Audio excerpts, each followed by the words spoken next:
Good morning ngayon ay 7:42 ng umaga. Kumusta ang streak nyo nung kahapon Friday?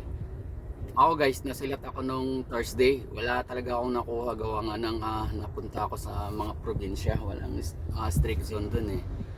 Kaya nga Friday nakakuha akong 4 na streak at kinuha ko po lahat yun guys. Tingnan natin guys.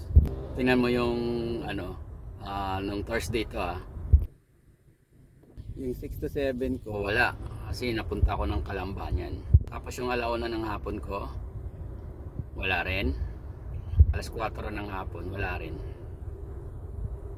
Pero pagdating nung Friday kinabukasan, so yun guys, Friday, tingnan natin, 4 yung nakuha kong streak dyan. Yung alas 7 ko umaga, so nakuha natin. Tapos yung alauna nakuha din natin. Tapos yung alas 4 nakuha din natin. At saka nung alas 7 nakuha din natin. So ayun guys,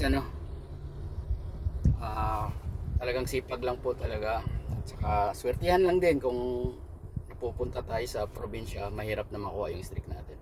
Okay guys, drive safe po ang lahat, mag-iingat po.